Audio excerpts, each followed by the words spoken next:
Bismillahirrahmanirrahim. Alhamdulillahi rabbil alamin. Alladzi a'azza al-islam wal mu'minin ila yaumiddin. Wassalatu wassalamu ala rasulillahi alladzi ursila rahmatan lil alamin wa ala alihi wa sahbihi wa dhurriyyatihi wa ummatihi ila yaumiddin wa ba'd. Saudara-saudariku sebangsa, setanah air dimanapun Anda berada, semoga video ini menemui kita semua dalam keadaan yang baik, sehat, dan dimuliakan oleh Allah Subhanahu wa Ta'ala, serta mendapatkan bimbingan dalam beraktivitas sehingga berpotensi meraih kesuksesan dan kebahagiaan dunia sesuai dengan kemaslahatan hidup kita, dan juga mendapatkan value kebaikan akhirat yang insya Allah menjadi bekal-bekal yang kita sebut dengan pahala yang meringankan hisab kita di hari kiamat dan berpotensi besar untuk bisa meraih rahmat Allah Subhanahu wa Ta'ala berupa jannah yang kita rindukan itu.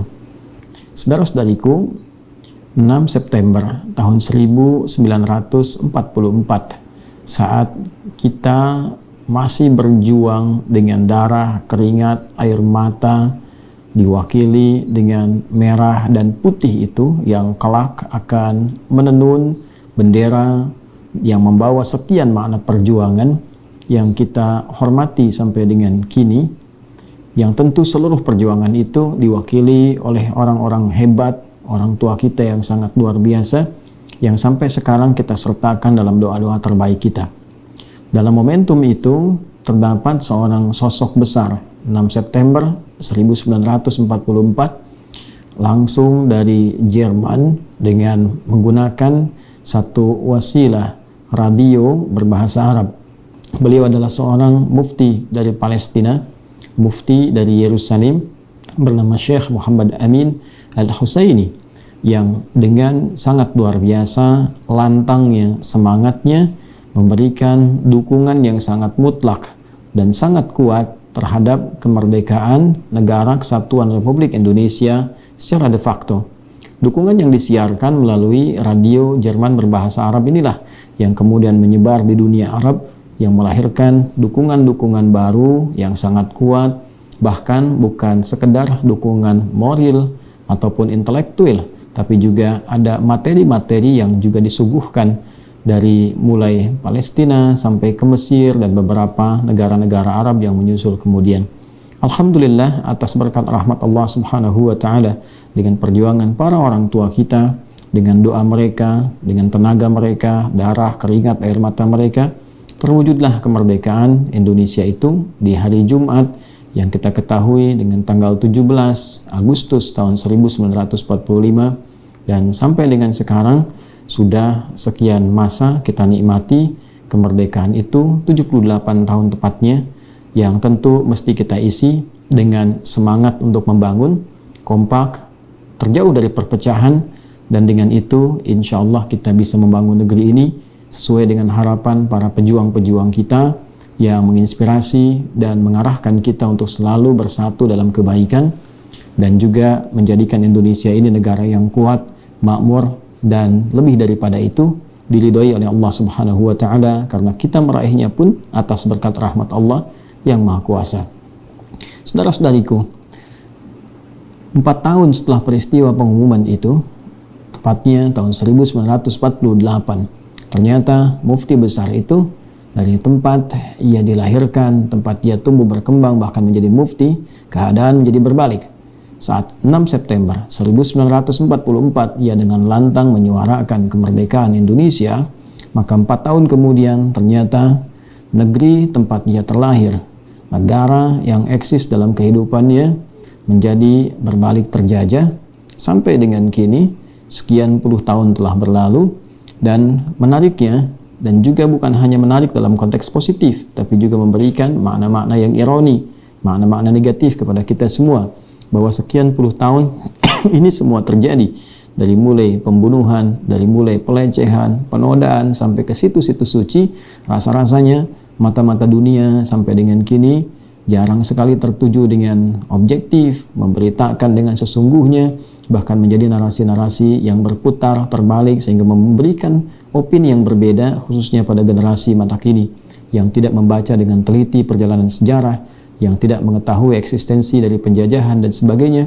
Sedangkan kita, alhamdulillah, atas berkat rahmat Allah yang Maha Kuasa, kita diberikan sosok-sosok orang tua kita yang sangat cerdas.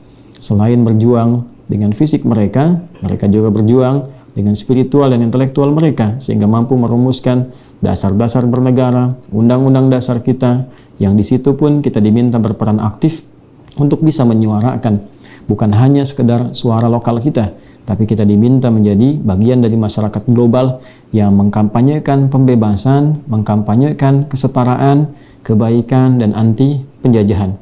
Karena itulah kita dapati dalam undang-undang kita, kita mengatakan kepada dunia bahwa penjajahan harus dihapuskan karena tidak sesuai dengan peri kemanusiaan dan peri keadilan. Oleh karena itu, dalam video yang singkat ini, saya ingin mengajak kepada kita semua, lapisan masyarakat Indonesia, tanpa kecuali, bila dulu Palestina luar biasa mendukung kita dengan doa, dengan kampanye mereka, dengan kekuatan lobby mereka, maka solusi terbaik untuk mengatasi krisis saat ini, khususnya yang terjadi di Palestina dan sekitarnya, tiada lain adalah memberikan kesetaraan dalam kebebasan berkehidupan, memberikan kesetaraan dalam eksistensi bernegara.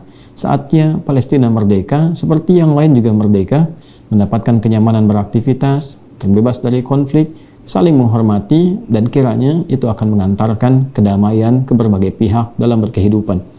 Oleh karena itu, mari kita sama-sama menebarkan kedamaian di muka bumi ini, kebahagiaan untuk semua, dan mendoakan dalam segala hal supaya kita semua hidup dalam keadaan yang baik.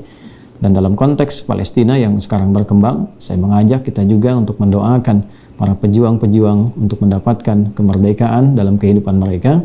Dan bagi umat Islam, saya juga menyarankan untuk bisa melakukan doa kunut nazilah, dikhususkan kepada para pejuang-pejuang untuk mendapatkan kemerdekaan seperti yang diharapkan.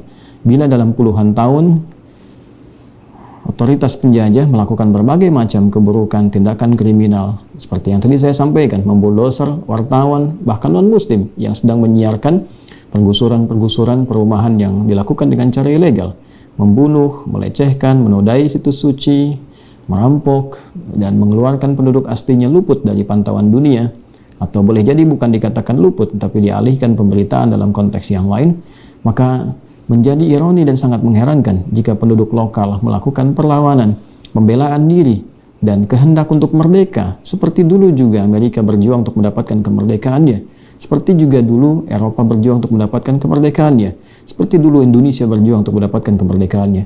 Bila negara-negara tersebut diperkenankan untuk membela diri, maka mengapa Palestina mesti terlarang untuk membela dirinya sendiri, mesti terlarang untuk mendapatkan kemerdekaan untuk negaranya sendiri?